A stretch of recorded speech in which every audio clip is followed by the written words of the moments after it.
जी, तो हम पवित्रता की जो बात कर रहे हैं, तो ये पवित्रता है मन की पवित्रता, यानी मन में कोई भी ऐसा विचार ना आए जो हमारे लिए दुख का कारण बने। तो इसका हमें विशेष ध्यान देना है, ठीक है। आगे हम बात करेंगे अभी। अच्छा, दूसरा पिलर है हमारा शुद्ध भोजन। अच्छा, भोजन के बारे में आपने सुना होगा, जैसा अन्न वैसा मन। अभी हम पवित्रता की बात कर रहे हैं, तो अगर मन को हम पवित्र रखना चाहते हैं तो उसके लिए बहुत जरूरी है कि हमारा अन्न पवित्र हो। ठीक है। जो हम भोजन करते हैं वो तीन तरह से होता है। एक होता है सात्विक, एक होता है राजसी, एक होता है तामसिक। तामसिक भोजन किसे कहते हैं? तामसिक भोजन होता है जिसमें मांसाहार होता है। ठीक है। आई होप हम में से कोई वो नहीं करता होगा, और फिर भी अगर करते हैं तो विशेष ध्यान देना कि भगवान ने जितने भी प्राणी बनाए हैं, जितनी भी आत्माएं हैं, चाहे वो मनुष्य आत्मा है या वो एक पशु की आत्मा है, चाहे कोई भी हो, ठीक है, जितने भी प्राणी हैं इस धरती पर, उन सब में सबसे अधिक बुद्धिमान मनुष्य ही होता है। ठीक है। और देखिए, हमारा शरीर भी पांच तत्वों से बना हुआ है, और एक पशु का शरीर भी पांच तत्वों से ही बना होता है। ठीक है। अब उन्हें तो बुद्धि नहीं है। मैं एक भैंस का उदाहरण देता हूं आपको। एक भैंस में बुद्धि नहीं होती है, लेकिन देखिए फिर भी एक भैंस कभी भी घास छोड़कर मांस का सेवन नहीं करने लगती है। उसका जो फूड है वो घास ही है, तो वो घास का ही सेवन करती है। हमारा भोजन क्या है? शाकाहार। हमारा बॉडी बना ही उस तरीके से है, लेकिन हम अपने आप को, जो कि हम हैं, बुद्धिमान हैं, लेकिन बुद्धि का यहाँ दुरुपयोग हो रहा है। तो हम क्या कर रहे हैं? पांच तत्वों से बने शरीर का ही सेवन करते हैं, जबकि उनका शरीर भी पांच तत्वों का है और हमारा भी। तो अब बताइए, बुद्धिमान होने का फिर क्या अर्थ हुआ? ध्यान रहे, ध्यान रहे, हम जैसा जैसा भोजन ग्रहण करेंगे, जैसा अन्न हम लेंगे, उसका सीधा असर हमारे मन पर पड़ेगा। ध्यान दे, अगर हम पशु के शरीर का सेवन कर रहे हैं तो हमारे अंदर आपे ही पशुत्व बढ़ने लगता है, जो कि आज हम कहते भी हैं एक दो को या किसी के बारे में कि वो तो जैसे पशु तुल्य हैं।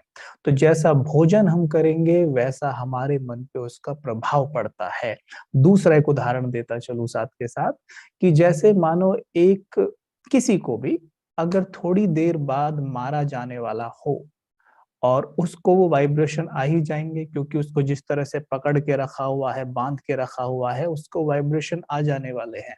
और हम जानते हैं सभी के पशुओं को ये वाइब्रेशंस जल्दी आ जाते हैं कि कुछ होने वाला है। सपोज करो एक पशु को, चाहे वो बकरी है या चाहे वो मुर्गा है, कुछ भी है, उसे पकड़ा हुआ है, कहीं रखा हुआ है जाल में, उसको पता है, उसको वाइब्रेशन आ रही है कि मेरे साथ क्या होने वाला है। ठीक है।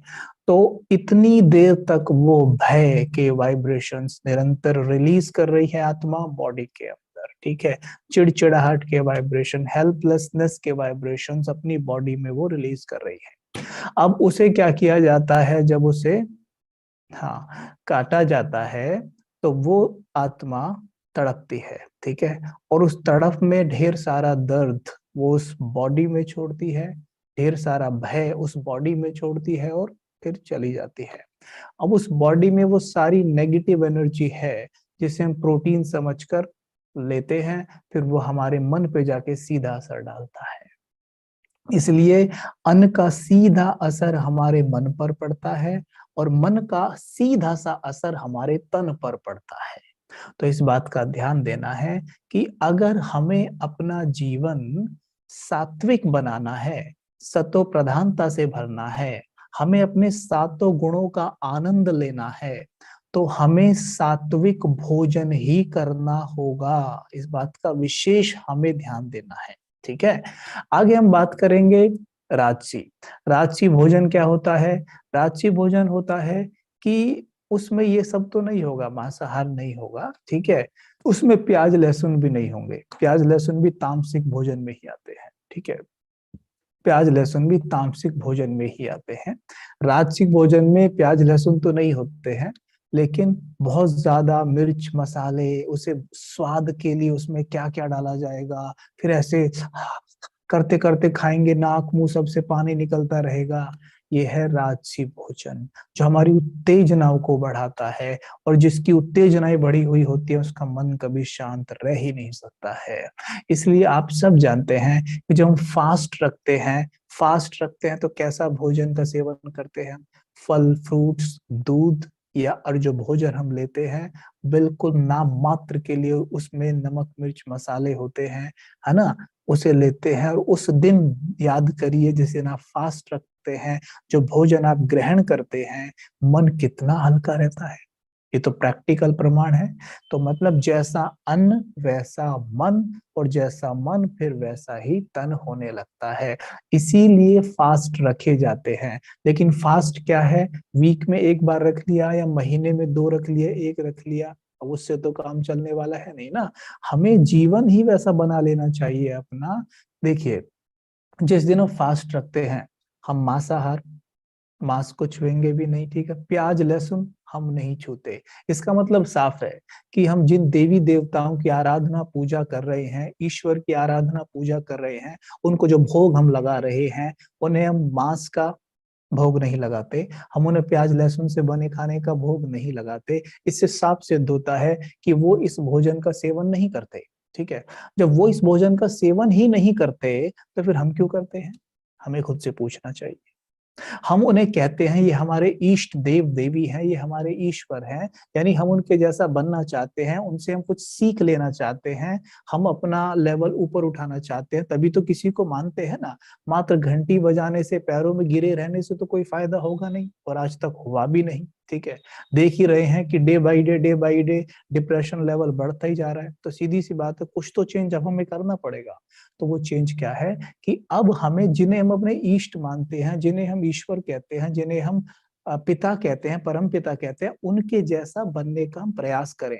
और उनके जैसा बनने का प्रयास प्रयास हम तब करेंगे जो वो करते हैं, जो वो खाते हैं, वही हम भी खाएं। और ये कोई बहुत मुश्किल काम तो है नहीं। ठीक है, चलो हम कह दे भाई भगवान तो सर्वशक्तिमान है, वो तो इतने बड़े बड़े काम कर सकते हैं, हम थोड़ी ना कर सकते हैं। चलो छोड़ो, आप वो नहीं कर सकते, लेकिन सिंपल भोजन, परमात्मा सात्विक, अगर हम उनको भोग लगा रहे हैं सात्विक भोजन का, तो निश्चित तौर पर सात्विक भोजन परमात्मा देवी देवताएं लेते हैं। तो फिर वो भी नहीं ले सकते हम? वो भी इतना मुश्किल है? निश्चित तौर पर नहीं। इसका उत्तर यही होगा कि नहीं, हम ले सकते हैं। बस तो यहाँ पर अटेंशन देने की जरूरत है। और भोजन जितना आप सात्विक करेंगे, उत्तेजनाएं कम होंगी, और मन शांत होने के कारण मेडिटेट आराम से कर पाएंगे। इसलिए ध्यान रहे, जैसा अन्न वैसा मन। तो हमने जो भोजन ग्रहण करना है आगे से, वो जितना हो सात्विक हो तो बहुत अच्छा रहेगा। ठीक है।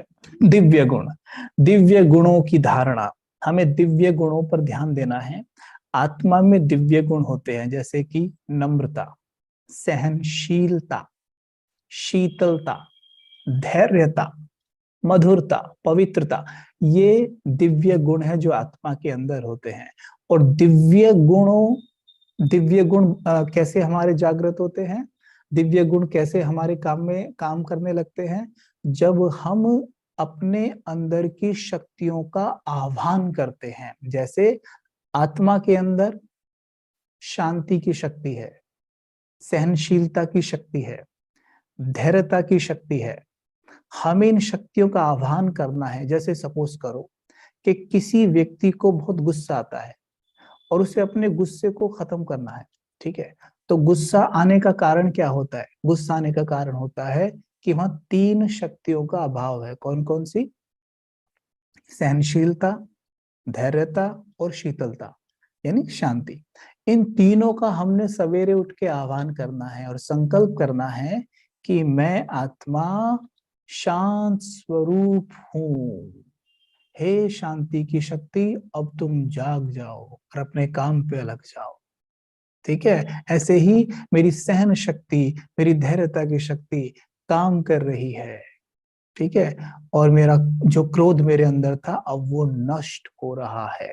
अपने आप से ऐसे बात करें, स्वयं को स्वयं मान दे, रिजल्ट आपके सामने होगा। ठीक है। तो दिव्य गुणों की धारणा होती है हमारे अंदर जो दिव्य शक्तियां हैं उनका आह्वान करने से। इसलिए जब देवताओं का गायन होता है तो देवताओं के गायन में शक्तियों का गायन नहीं होता, गुणों का गायन होता है। इसलिए कहते हैं सोल है कला संपूर्ण, संपूर्ण निर्विकारी, है ना, सर्वगुण संपन्न।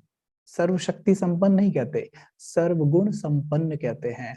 तो यहाँ पर वो हम गुण संपन्न बनेंगे, लेकिन गुण संपन्न तब बनेंगे जब अपनी शक्तियों को जगाएंगे आह्वान करके। तो शक्ति हमारे अंदर है, बस उन्हें आह्वान करना है, वो जागेंगी और वो गुण में बदल जाएंगी। ठीक है। और गुण में बदलकर फिर सत्युग में आत्मा सर्वगुण संपन्न होती है।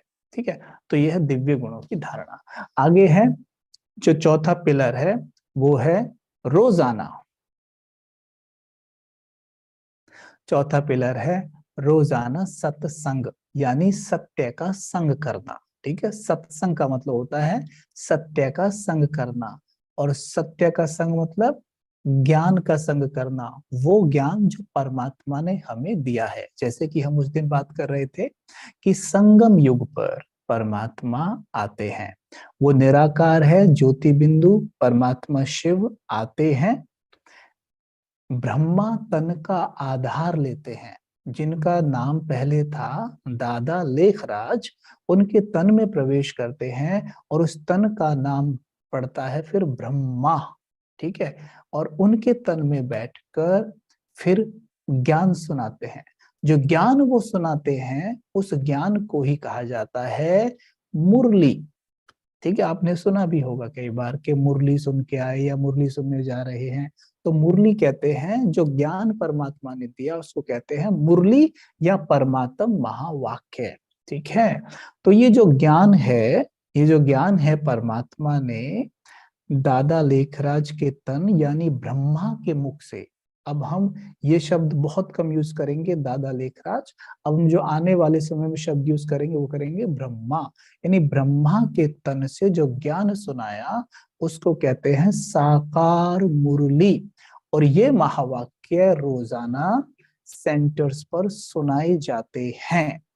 आपके घर के आसपास आप चेक कर सकते हैं कि कोई भी सेवा केंद्र हो तो आप वहां विजिट करें और रोजाना ये महावाक्य सुने। ठीक है। और वो भी कब? सवेरे। क्योंकि सवेरे के महावाक्य हमारे मन पर बहुत अच्छा प्रभाव डालते हैं, क्योंकि इस समय पर मन भूखा होता है।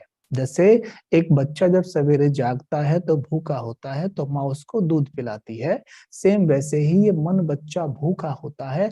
हम इसे सवेरे उठते ही अगर 4 से 8, 4 बजे से 8 बजे के बीच में परमात्मा महावाक्य सुना देते हैं तो आप देखेंगे कि आपकी ग्रोथ बहुत तेज हो जाएगी, जीवन में जादुई रूप से परिवर्तन होगा।